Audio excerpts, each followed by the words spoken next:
O grande evento televisivo do ano está entre nós. House of the Dragon estreou mostrando as consequências da morte do Lucerys Velaryon pelas mãos do Aemond Targaryen. A partir de agora não tem mais papo, a guerra é inevitável. Tivemos a oportunidade de ver nossa amada Winterfell e os Starks, que vão ter a sua importância no conflito a seguir, e tivemos também vislumbres de como que esse continente está se dividindo, quem está apoiando quem, como o mapa está se desenhando, e aqui nesse vídeo nós iremos analisar esse primeiro episódio de House of the Dragon em detalhes. Fala galera, aqui é o Matheus Mendes, sejam muito bem-vindos a mais um vídeo aqui do canal. Vídeo esse que eu tô muito animado em fazer, porque começa hoje, oficialmente, a minha cobertura da segunda temporada de House of the Dragon. Vamos ter uma grande cobertura aqui no canal. Todo domingo, depois que você terminar de assistir o episódio, você pode vir aqui no meu canal para acompanhar a minha análise do episódio da semana. E ao longo da semana eu vou postando outros vídeos de House of the Dragon também, ajudando a aprofundar algum conhecimento trazido no episódio, né, comentando de teorias, falando um pouco sobre o passado daquela família, comentando referências. Portanto, se você gosta da série, que, enfim, é a grande série do ano, eu peço para você se inscrever no canal agora, se você não está inscrito, ativar o sino de notificação e me seguir no Instagram também, para você acompanhar o conteúdo exclusivo que eu levo para lá e você ainda me dá uma força. O lema da família Stark é "O inverno está chegando". E esse episódio marca oficialmente o começo do inverno no continente. A Alicent, lá em Porto Real, lá no sul de Westeros, ela sentiu uma brisa fria e afirmou que o verão estava chegando ao fim, o que de fato está. Então, se a Alicent no sul conseguiu perceber a mudança das estações, as pessoas no norte e as pessoas em Winterfell sentiram muito mais. Cregan Stark, o Lorde de Winterfell, afirmou que o inverno estava chegando e, dessa vez, realmente está. E enquanto o Corvo leva a carta, né, com a mensagem da morte do Lucerys Velaryon para o Winterfell, para o Jacaerys, que está lá no norte, a gente ouve o Cregan Stark, Lorde de Winterfell, narrando como os nortenhos se sacrificam quando essa estação chega. Ele fala bastante sobre dever e ele fala bastante também sobre como ser enviado para a Patrulha da Noite, enquanto para as outras pessoas do continente é um castigo, os nortenhos, né, e os Starks, eles acreditam que isso é uma honra, porque eles estão cumprindo o seu dever. E de fato é, tá? Porque ao longo da história de Game of Thrones, ser enviado para a Patrulha da Noite é, assim, o pior dos castigos, sabe? As pessoas que compõem a Patrulha da Noite são criminosos, traidores da coroa, bandidos, ladrões, e eles vão para lá porque eles não têm outra opção. A outra opção da pessoa, além de ser enviado para a Patrulha da Noite, ou é o exílio ou é a morte. Tudo que há de ruim no resto do continente, né? Todas as pessoas que o resto do continente não quer que fique entre sociedade estão na Patrulha da Noite. E a gente viu isso em Game of Thrones também. Quando o Jon Snow chegou na Patrulha da Noite, só tinha bandido e gente sem instrução lá. O Jon chegou, né, como um lorde criado entre os nobres, um cara bem educado, um cara que sabia treinar. Ele estranhou tudo aquilo ali. E diferente também das outras pessoas que foram enviadas para lá obrigadas, o Jon não. O Jon, ele pediu para ser enviado para a Patrulha da Noite, porque os Starks tratam essa ordem com muito respeito. E não é para menos, tá? A gente descobriu aqui nesse episódio que o Torrhen Stark, que é o antepassado do Cregan Stark, iniciou ali no norte uma tradição de enviar nortenhos para a Patrulha da Noite, né? Para defender os castelos da Patrulha da Noite e ajudar a defender a muralha quando o inverno chegava. De plebeus a nobres, todos estavam suscetíveis a ir para a Patrulha da Noite e todos encaravam aquilo com grande honra. E uma coisa interessante é que na conversa do Cregan com o Jacaerys, o Cregan diz que, pelo menos você não veio aqui no norte com o seu dragão me ameaçar. E o Cregan tá falando isso porque ele tá fazendo referência ao seu próprio antepassado, o Torrhen Stark, o mesmo que iniciou a tradição de enviar nortenhos para a Patrulha da Noite. Isso porque, há mais de 100 anos atrás, o Torrhen Stark ficou conhecido como o rei que ajoelhou quando ele se viu diante do exército de Aegon o Conquistador. Torrhen tinha convocado os seus vassalos e ele tinha juntado um exército de 30 mil homens e ele estava marchando para sul quando ele deu de cara com o exército de Aegon o Conquistador e seus dragões. Torrhen ajoelhou e entregou a sua espada ao invés de lutar. Com isso, ele ficou conhecido como o rei que ajoelhou. E cá entre nós, o Torrhen foi até muito esperto, né? Porque nenhum dos 30 mil nortenhos que ele reuniu queimou na chama dos dragões de Aegon, como o exército das outras casas que de fato pegaram em armas contra Aegon o Conquistador queimaram. O Torrhen desistiu de ser o rei do norte, mas ele acabou continuando ali no norte como o protetor do norte, o que não mudou muita coisa na vida dele. Aqui no canal tem um vídeo onde eu falo bastante sobre a conquista de Aegon o Conquistador e falo sobre isso com muito mais detalhes. Eu vou deixar esse vídeo linkado aqui na descrição. Bom, o Cregan Stark disse ali para o Jacaerys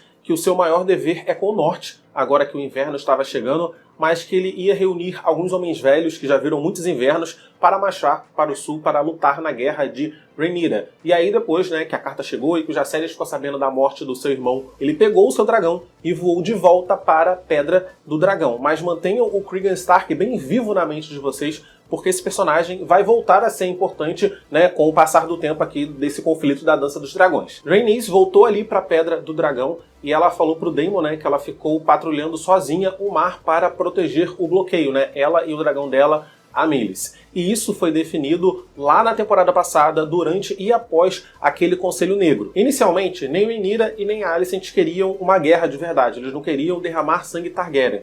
Então, ambos os lados, eles esperavam conseguir a rendição do outro de uma forma política. Por isso, Rhaenyra enviou seus filhos para trazer o apoio da casa Baratheon, da casa Arryn e da casa Stark para sua causa. Ao mesmo tempo, ela se juntou com a família Velaryon e com a ajuda da frota Velaryon, eles fizeram um bloqueio marítimo ali para impedir o comércio de Porto Real, né? Bom, o Jaehaerys conseguiu com sucesso trazer o apoio da casa Arryn e da casa Stark junto com todos os nortenhos, né? Porque onde Stark vai, todos os outros nortenhos vão atrás, para Rhaenyra, para o lado dos negros. Mas o Lucerys falhou na sua missão, ele não conseguiu, ele foi até a Ponta Tempestade falar com o Lord Baratheon, mas ele acabou morrendo e os Baratheon se aliaram aos Verdes. Só que o bloqueio marítimo que Rhaenyra, né, com a ajuda da frota Velaryon, fez a Porto Real, tá funcionando muito bem. Corlys Velaryon, naquela cena, ele citou que eles estão fazendo um bloqueio na goela e o Corlys também citou os degraus. Então vambora para uma aula de geografia de Westeros. Porto Real fica aqui nas Terras da Coroa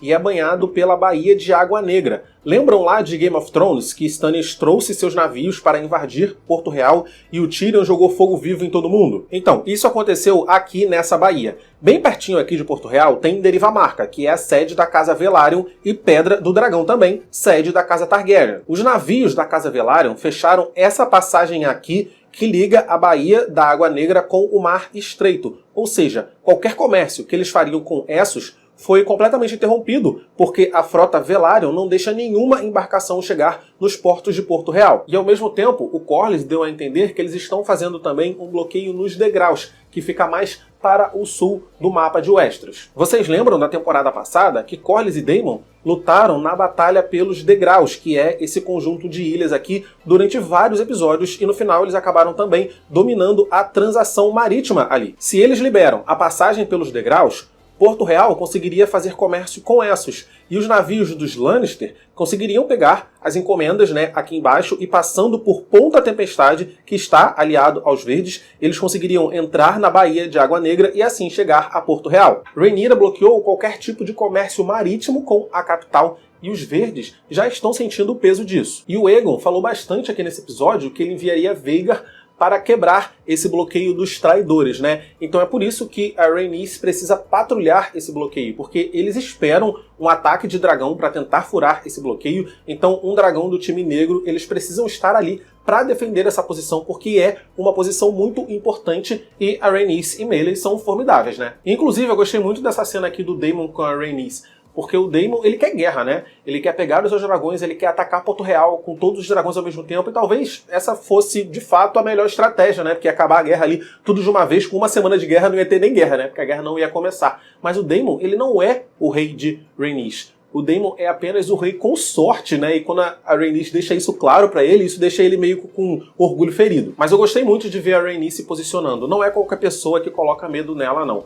E aí, na conversa dos dois também, o Daemon diz que ela poderia ter matado o Aegon e toda a sua linhagem. E o Daemon tá fazendo referência ao episódio 9 da primeira temporada, quando a Rhaenys e Melis fugiram de Porto Real. De fato, a Rhaenys teve a chance de matar todo mundo, mas essa não era uma guerra para ela começar. Até então, a própria Rhaenyra não queria atacar ninguém. Então não ia ser a Rhaenys que ia ser conhecida como assassina de parentes, que ia começar uma guerra por uma rainha que ela nem sabia se ia querer de fato essa guerra, sabe? Então a Rhaenys, ela tá totalmente certa. E falando sobre o bloqueio, nós vimos o Corlys Velaryon conversar com aquele rapaz, o Alis. Nessa temporada tem 3 personagens que são muito importantes, que a gente precisa ficar de olho. Eu não vou falar o que vai acontecer com eles, eu não vou dar spoiler, né, dos livros, podem ficar tranquilos. Eu só vou falar quem são os personagens importantes, que é para vocês já irem prestando atenção neles desde agora. O Alis é importante, e na conversa ali com o Corlys, o Alis disse que ia falar com o irmão dele se eles conseguiriam fazer alguma coisa para consertar o navio mais rápido.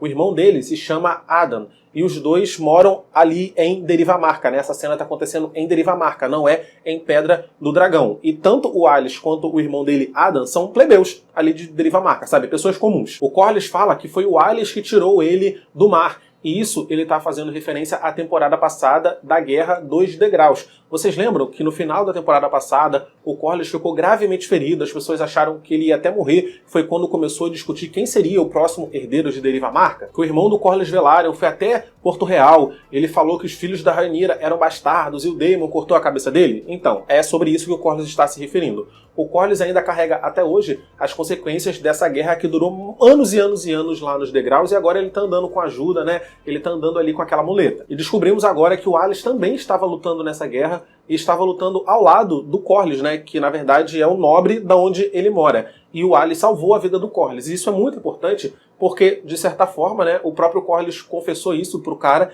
O Corlys agora tem uma dívida com ele. E um outro personagem importante também é o Hugh, conhecido como Hugh Martelo. Ele é um ferreiro e ele foi até a corte lá, né, do rei Aegon II de seu nome, e ele foi pedir pro Aegon pagar antecipado para que ele e os outros ferreiros pudessem trabalhar nas armas da guerra que os verdes estão travando. O Hugh Martelo também terá grande importância, então também fiquem de olho nele nos próximos episódios da temporada. Mas já passamos da metade do vídeo, então eu gostaria muito de pedir para você deixar o seu like aí embaixo, porque quando eu só peço no final, muita gente acaba esquecendo, então para garantir, deixa o like, por favor. Mas vamos falar um pouco da Alicent. Que personagem hipócrita, né? No episódio 7 da temporada passada, ela acusou Rhaenyra com razão, né? Na cena ela falou pra Rhaenyra, where is duty, where is sacrifice? Tipo, cadê o dever, cadê o sacrifício? Porque a Rhaenyra fazia o que queria e ela não estava dando a mínima para o que as outras pessoas no reino estavam fazendo. A Alicent estava se referindo a Rhaenyra ir para o bordel, né, na Baixada das Pulgas, a princesa herdeira, sem disfarce, com todo mundo vendo e transar contigo na frente de todo mundo. A Alicent estava falando sobre a Rhaenyra ter diversos bastardos e todo mundo tá vendo que eles são bastardos. E nisso eu concordo com a Alicent, porque eu acho que um bom rei ele precisa ser sábio.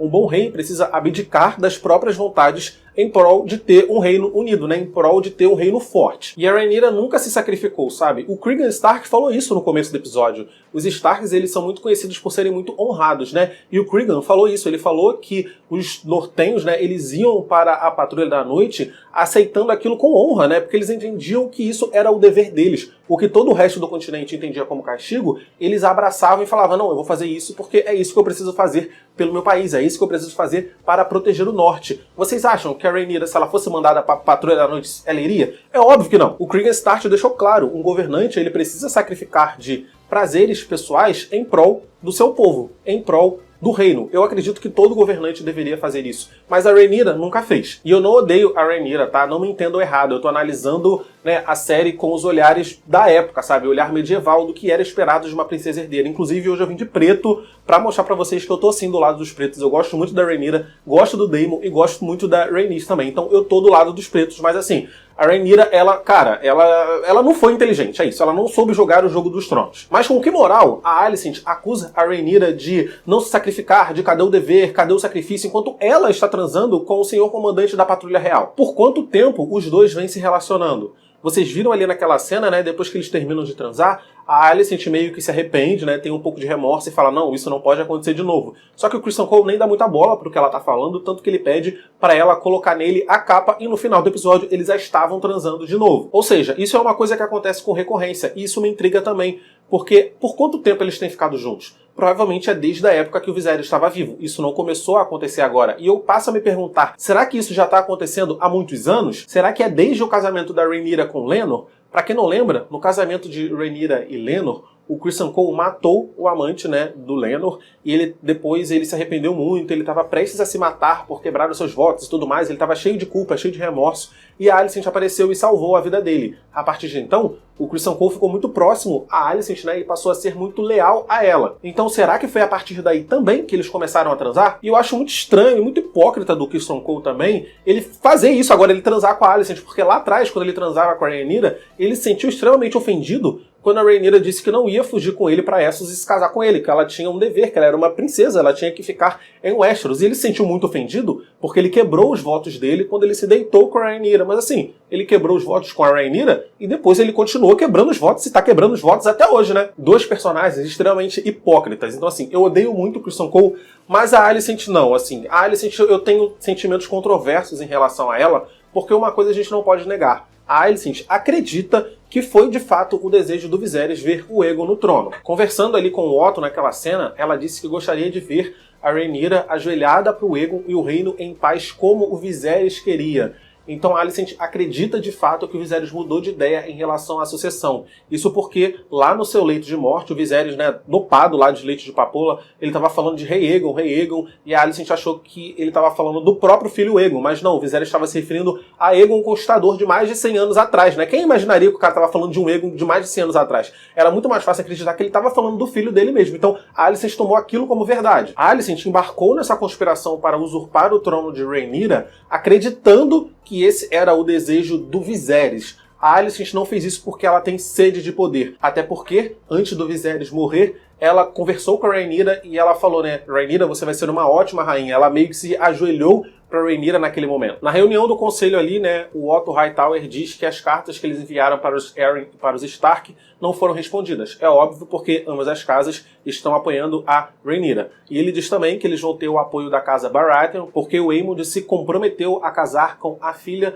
do Lord Baratheon, né, a Florys Baratheon. É tudo um jogo político. Eles falam também ali rapidinho sobre a questão dos bloqueios e dizem que eles precisam de um novo mestre dos navios. E por que eles precisam de um novo mestre dos navios? Porque eles mataram o Lord Bisbury. Vocês lembram lá na temporada passada, durante o Conselho Verde, o Lord Bisbury, ele era o mestre das moedas, mas ele não quis tomar parte nessa conspiração para usurpar o trono de Rhaenyra e ele foi morto. No lugar dele, né, o Tywin Lannister assumiu o posto de mestre das moedas e o Tywin Lannister, ele era o mestre dos navios antes. Então, ele deixou de ser o mestre dos navios e essa posição ficou vaga. O irmão gêmeo do Tywin Lannister é o Jason Lannister, senhor de Castle Rock, e eles esperam que a frota Lannister, junto com a frota Hightower, tenha chance contra a frota Velaryon. As casas Lannister e Hightower são duas casas muito poderosas, então a aliança dessas duas casas é bem ruim para o lado da Rhaenyra. Nessa reunião também, o Aemond diz que eles precisam estabelecer um ponto forte em Harrenhal,